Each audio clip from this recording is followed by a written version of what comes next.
5 biggest question in Wednesday season 2। Number 1, नेवरमोर्ट का नया principal कौन होगा, या फिर वो कौन है जो वेडनेसडे का पीछा कर रहा है। और सीजन 2 में हमें टाइलर वापस से देखने को मिलेगा या नहीं। और क्या वेडनेसडे की लव स्टोरी सीजन 2 में दिखाई जाएगी या नहीं, या हम वैम्पायर या गॉर्गन्स को सीजन 2 में देखेंगे अब या नहीं।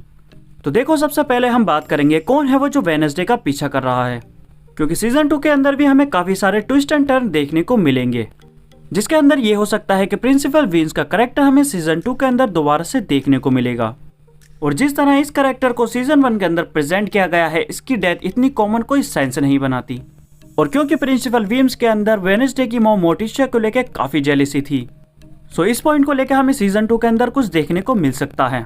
अब बात करते हैं जेवियर की, जिसका लव इंटरेस्ट है वेडनेसडे, बट वो काफी कॉम्प्लिकेटेड रहा है सीजन 1 के लिए। जेवियर फोन गिफ्ट करता है वेडनेसडे को एंड वो एक्सेप्ट भी कर लेती है। एंड जेवियर वेडनेसडे को बोलता है कि उसका नंबर फोन में सेव है, वो जब चाहे उसे कॉल या टेक्स्ट कर सकती है। बट वेडनेसडे जैसे ही स्कूल से बाहर निकलती है, उसके पास अननोन नंबर से टेक्स्ट आते हैं, जहां टाइलर और जेवियर के साथ उसकी फोटो होती है and I am watching you ऐसा कुछ लिखा हुआ होता है। तो कौन है जो वेडनेसडे का पीछा कर रहा है? क्या वो बियांका है, या फिर शायद वो एक्सेवियर है, या कोई ऐसा जो इसे हम ऑलरेडी देख चुके हैं। सीरीज के क्रिएटर ने इंटरव्यू में कहा है कि सीजन 2 की स्टोरी अनएक्सपेक्टेड होगी। और पहला सस्पेक्ट जेवियर है, क्योंकि उसी ने वेडनेसडे को फोन दिया है। और जेवियर को सीजन 1 के अंदर काफी ज्यादा मिस्टीरियस रखा गया है। बट जेवियर ऐसा क्यों करेगा? क्योंकि जेवियर ने क्लियरली बोला था वेडनेसडे को कि उसका नंबर फोन के अंदर सेव है। वेडनेसडे को जिस नंबर से मैसेज आते हैं वो सारे अननोन नंबर से होते हैं। तो क्वाइट पॉसिबल गाइस के सीजन 2 के अंदर भी हमें अनएक्सपेक्टेड रिटर्न देखने को मिलेगा मिस थ्रोम्बलिन का, क्योंकि जब वेडनेसडे ने थ्रोम्बलिन को नॉकआउट किया था तो उसकी प्रॉपर डेथ नहीं दिखाई गई। इसीलिए ये तो पक्का ही है कि थ्रोम्बलिन का रिटर्न हमें सीजन 2 के अंदर देखने को मिलेगा ही, क्योंकि हमने देखा था कि वेडनेसडे से फाइट के दौरान थ्रोम्बलिन बोलती भी है कि इट्स नॉट ओवर। एंड काफी ज्यादा हाई चांसेस है कि हमें लॉरल गेट के साथ में भी सीजन 2 के अंदर कुछ नए विलन्स देखने को मिले।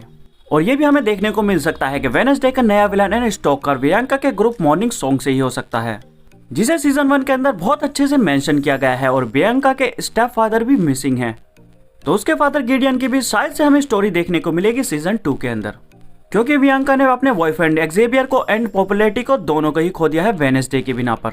और इन्हीं को पॉइंट्स की बिना पे हमें शायद से सीजन 2 के अंदर बियांका वर्सेस वेडनेसडे देखने को मिल सकता है। तो अब बात कर लेते हैं हमारे सबसे मेन कैरेक्टर, जो कि शांत एंड शातिर दोनों ही था। हाँ, यहाँ पर आप सही सोच रहे हैं। अब हम बात करेंगे कि हमें टाइलर की वापसी देखने को मिलेगी या नहीं, या उसकी साइड कौन सी होगी, हीरो या विलन। सीजन 1 के स्टार्टिंग एपिसोड से ही हमें टाइलर काफी काइंड हार्टेड पर्सन दिखाया गया है। एक ट्विस्ट के बाद हमें पता चलता है कि टाइलर ही हाइड है। सिनेमा की हिस्ट्री में ऐसा पहली बार हुआ है कि हीरो दिखने वाले कैरेक्टर को एंड में विलन बना दिया गया, कि वो ब्रेन वॉश हुए क्रिएचर में बदलता है और शहर के सारे लोगों को मारने भी लगता है। बट हमें पता है कि टाइलर स्टार्टिंग से ऐसा नहीं था, वो बहुत ही काइंड हार्टेड पर्सन ही था, क्योंकि उसके अंदर छुपे हुए शैतान हाइड को एक मास्टर चाहिए होता है। इसलिए मिस थ्रोम्बलिन उसका ब्रेन वॉश करती है और उस पर कंट्रोल पा लेती है। और इस सारे इविल माइंड के पीछे मिस थ्रोम्बलिन ही होती है। पर क्या इन सब के पीछे मिस थ्रोम्बलिन ही है या फिर कोई और? क्योंकि सीरीज के एंड में हमने देखा था कि टाइलर हाइड में कन्वर्ट होता है एंड जेल के बैरेट्स एंड अपनी हथकड़ियां तोड़ के भाग जाता है। और अगर आपने सीजन 1 में नोटिस किया हो तो टाइलर की मॉम का मिसिंग दिखाया गया है, जिसके बाद में टाइलर के डैड, जो कि शहर के शेरिफ होते हैं, वो टाइलर को अकेले ही पालते हैं। बट टाइलर के मॉम के मिसिंग होने का फायदा मिस थ्रोम्बलिन AKA लॉरल गेट्स उठाती है, एंड वो टाइलर का ब्रेन वॉश करके उस पर काबू पा लेती है और उससे ही वो सारे मर्डर्स करवाती है। तो सीजन 2 के अंदर भी टाइलर का एक अहम रोल रहने वाला है, जहां हमें ये देखने को मिलेगा स्टार्टिंग के कुछ एपिसोड में टाइलर एज अ विलन ही हमें दिखाई देगा। बट सीजन के लास्ट एपिसोड तक वेडनेसडे उसे किसी न किसी तरीके से कन्विंस्ड कर लेगी और वो वेडनेसडे की साइड ही हो जाएगा। और इसी के चलते हमें सीजन 2 के अंदर कुछ अनएक्सपेक्टेड विलन और देखने को मिलेंगे, कुछ नए कैरेक्टर या फिर कुछ नए विलन्स। एंड हमें लॉरल गेट्स की फैमिली दोबारा से देखने को मिलेगी, या उनका कुछ रोल या फिर उनके कुछ पास्ट सीन हमें देखने को मिल सकते हैं। क्योंकि टाइलर दोबारा हाइड में कन्वर्ट हुआ है तो वो खुद से नहीं होगा, अपने मास्टर के कहने से ही हो सकता है। तो या फिर उसके मास्टर मिस थ्रोम्बलिन ही थी, या फिर कोई और ऐसा जो बिल्कुल ही हमें अनजान रहा है सीजन 1 के अंदर। और टाइलर का रिटर्न हमें 100% देखने को मिलेगा सीजन 2 के अंदर। तो अब बात कर लेते हैं वेडनेसडे के लव ट्रायंगल की। वो कौन होगा जो सीजन 2 में हमें वेडनेसडे के एज अ लव इंटरेस्ट देखने को मिलेगा, क्योंकि टाइलर अब वेडनेसडे के क्लोज रहा नहीं, क्योंकि इस बंदे को हमने ऐसा कोल्ड हार्ट और स्वीट के बाद में विलन बनते हुए भी देखा है। और देखा जाए तो वेडनेसडे को सीजन 1 के अंदर जेवियर ने काफी ज्यादा फॉलो किया है, और ऐसा काफी बार हुआ है जब उसने वेडनेसडे को किसी से बचाया हो।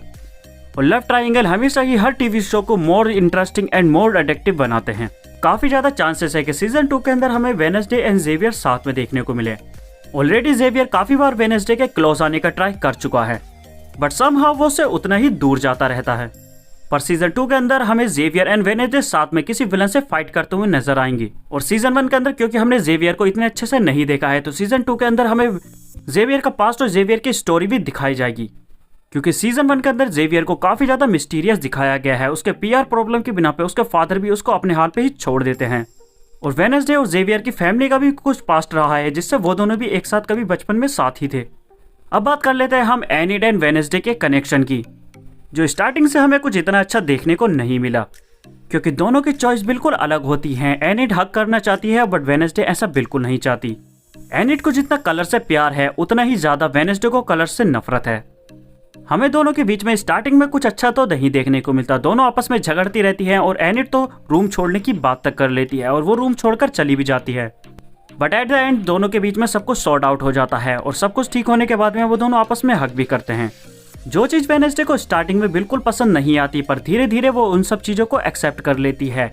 और वेडनेसडे के अंदर भी काफी ज्यादा चेंजेस आ जाते हैं। वो खुद से ही एनिड को हक करती है। तो इन दोनों का और भी ज्यादा अच्छा बॉन्ड हमें सीजन 2 के अंदर देखने को मिलेगा।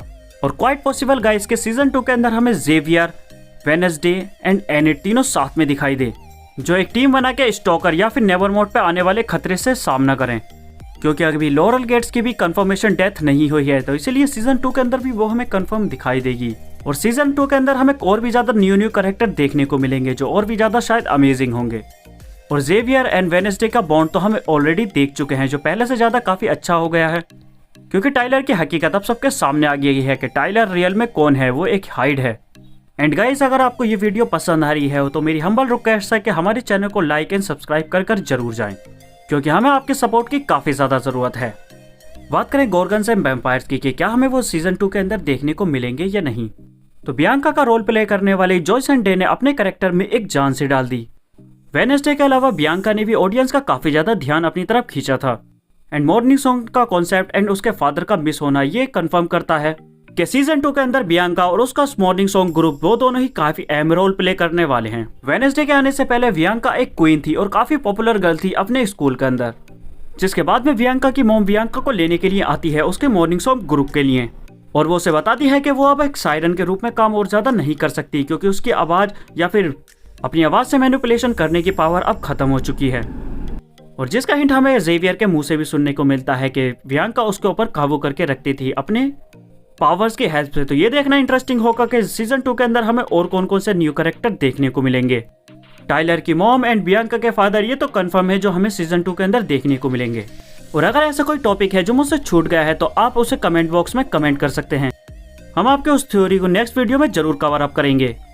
तो इस वीडियो को यहीं रैप अप करते हैं और मिलते हैं आपसे नेक्स्ट वीडियो में। Thanks for watching my video.